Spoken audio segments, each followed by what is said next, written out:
JEE main exam అప్పుడు focus చేయాల్సిన కొన్ని విషయాల గురించి ఇప్పుడు మాట్లాడుకుందాము.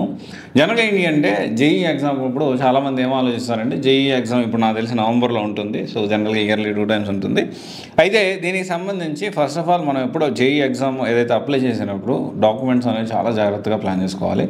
ప్రతి డాక్యుమెంట్ని, ఆ డాక్యుమెంట్స్ ఏంటి, ఎలా ఉండాలనే దాని గురించి ఇంకొక వీడియోలో మనం మాట్లాడుకుందాం. అయితే దీంతో పాటు జేఈ మెయిన్స్ కానీ జేఈ అడ్వాన్స్ కానీ రాసేటప్పుడు చాలామంది అంటే వస్తే ఐఐటీలో ఫోకస్ చేస్తారు, లేకపోతే ఈ ఐఐటీ కాకుండా ఏదో చిన్న చిన్న కాలేజెస్లో ఫోకస్ చేస్తూ ఉంటారు. కానీ ఇక్కడ ఐఐటీస్లో కూడా top IIT college NIRF ranking ప్రకారం టాప్లో ఐఐటీ మద్రాస్ ఉంది, తర్వాత ఐఐటీ ఢిల్లీ ఉంది, ఐఐటీ బాంబే ఉంది, IIT Kanpur and IIT Kharagpur వరుసగా 5 ప్లేసెస్లో ఉన్నాయి. అయితే తెలుగు స్టేట్స్లో చూసుకుంటే IIT Hyderabad and IIT Tirupati ఉంది. ఐఐటీ హైదరాబాద్ తిరుపతి 7లోనే 8లోనే ఉన్నట్టుంది ఎన్ఐఆర్ఎఫ్ ర్యాంకింగ్ ప్రకారం.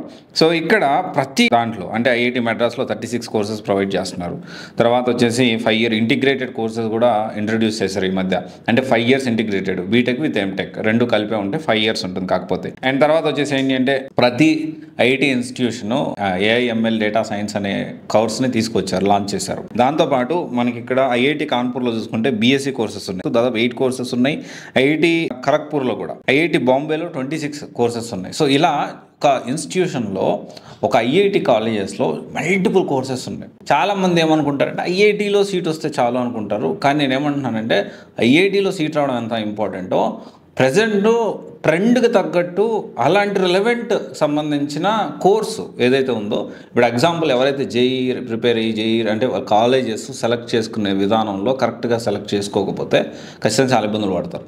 సో దీనికి సంబంధించి చాలామంది చాలా ఎక్కువ హ్యూజ్ అమౌంట్ ఛార్జ్ చేస్తున్నారు. సాధ్యమైనంత వరకు మీరు అంత ఎక్కువ అమౌంట్ పెట్టద్దు. 10,000 ఛార్జ్ చేస్తున్నారు. జేఈ కౌన్సిలింగ్ ఏ కాలేజ్ బాగుంటుంది, ఎలా ఉంటుంది అని చెప్పినందుకు 10,000 మరి దారుణం. అలా కాకుండా సో మీరేంటి అంటే కొంత స్టూడెంట్స్ కొంత రీసెర్చ్ చేయండి. సో సాధ్యమైనంత వరకు ఎవరిని అప్రోచ్ అవ్వద్దు, నన్ను కూడా ఏం అప్రోచ్ అవ్వద్దు. అయితే ఇంకొక విషయం వచ్చేసి ఏంటి అంటే జేఈ మెయిన్స్ రాసేటప్పుడు ఎన్ఐటి, ట్రిపుల్ ఐటీ, జిఎఫ్టిఏ కాలేజెస్ ఉంటాయి. ఇవన్నీ ప్రయారిటీగా పెట్టుకోండి.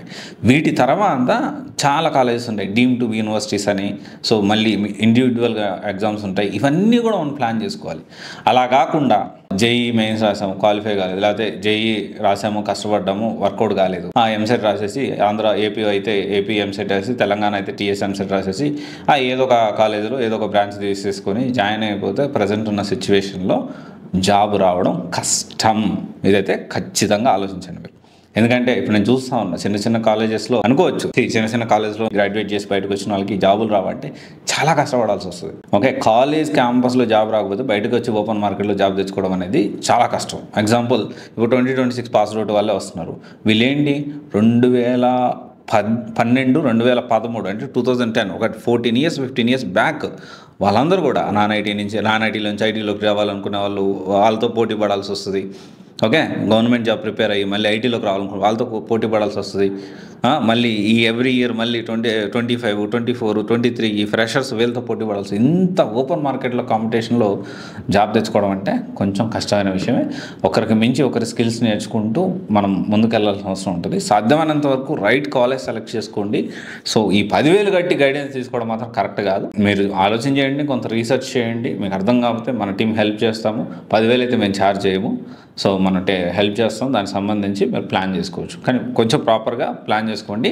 ఈ జేఈ ఏదైతే ఉందో ఇంటర్వ్యూ జేఈ జాయిన్ అయ్యేటప్పుడు కూడా మంచి కాలేజ్ సెలెక్ట్ చేసుకోండి. మంచి కాలేజ్ కొంచెం మనకు పుష్ ఇచ్చి అన్ని ఎగ్జామ్స్ బిట్సాట్, తర్వాత ఐజరు, నైజరు ఇట్లాంటి ఎగ్జామ్స్కి అన్నిటికీ గైడ్ చేస్తూ పిల్లల్ని చదివించే ఏదైతే కాలేజ్ ఉందో జూనియర్ కాలేజ్ వెతుక్కొని జాయిన్ అవ్వండి. హైదరాబాద్ అయినా విజయవాడ అయినా. Okay, all the best. This is Raj signing off.